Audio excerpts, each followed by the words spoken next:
Okay, what is up, everybody? Today's video is another good one, and one that I finally was able to do after such a long preview. And I've been waiting on this book for almost probably 2 or 3 years now. But I'm going to give you my brief summary of Crescent City, House of Sky and Breath. And the reason I want to do this is because I'm currently about 50 pages in, and I am completely enjoying it. If you like the video, please make sure to like and subscribe. Thank you. Alright, so like I said, I'm reading Crescent City, House of Blood and Earth. It's the first book in the Crescent City series by Sarah J. Maas. I gotta be honest with you guys, Sarah J. Maas is doing some very amazing things, and especially with this 800 page book. I'm not even going to stress it. This is literally 800 pages. She's a long book. But one of the things I was really highly impressed with is, even though it's an 800 page book and it seems like a very long, drawn out book, this book is extremely fast paced. Like, I felt like I feel like I was really getting very far. A lot of the times when books are this big, I tend to struggle with getting ahead of the story, but this feels like a extremely fast paced book. Like I could read this for like 2 hours and get about 50 pages done. It was really interesting. So currently, I am at this moment about 56 pages in the book. So a little bit of a recap or a review is there's this girl named Bryce who goes to the Crescent City University. So Crescent City is the city that they all reside in, and they're college students at this university.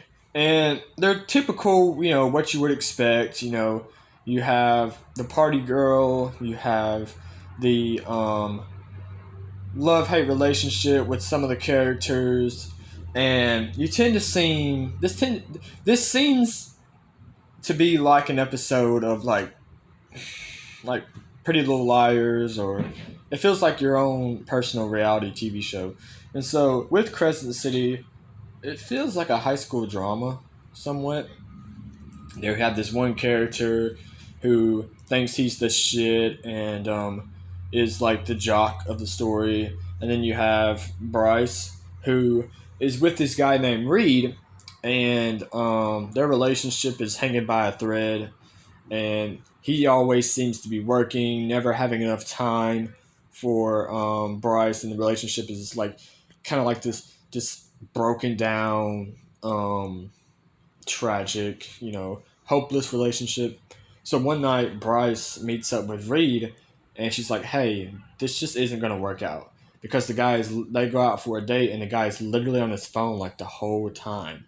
And one of the things they said was, whenever she was getting intimate with this guy, she didn't like the fact that he was on his phone. Reed is always seemed like he's being distracted by all these other things and never had enough time for Reed.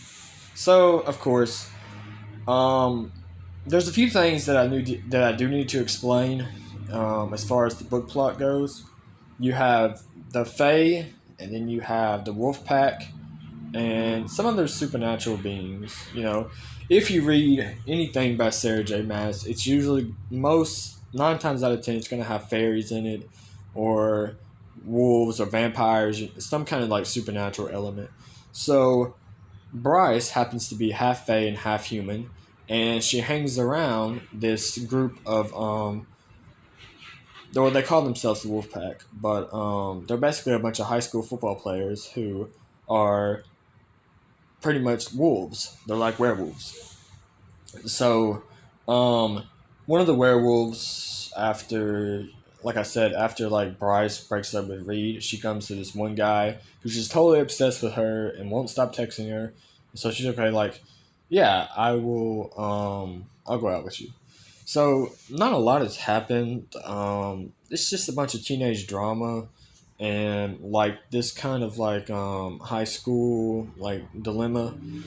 But what I do like about it is I love the fast pacedness of it, and I love the fact that it has become a very good book. There's also a ton of political and societorial, if that's even a word, like deals.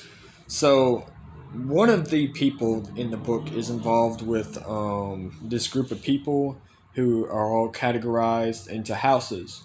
So throughout the book, you have different houses that everybody is associated with. You have the House of Sky and Bread. You have the House of Blood and Earth. That's one of the reasons why this book is called House of Blood and Earth, because in the university, each house represents a different part of Crescent City. And in that house, everyone has their own responsibilities and their own political war. And there's also one thing going on. There's this guy named Briggs who Bryce used to know Briggs, and they usually see this guy as like a terrorist. And one of the things that was going on was Briggs wanted to go to this club that they usually go to and blow it up. Well, when they go to the club, Briggs isn't there, and he doesn't pose a threat until a lot later in the book. And the last thing I want to say is I'm just highly impressed with Sarah J. Maas. With the Court of Thorn and Roses series, which I'm still trying to get ahead on and read.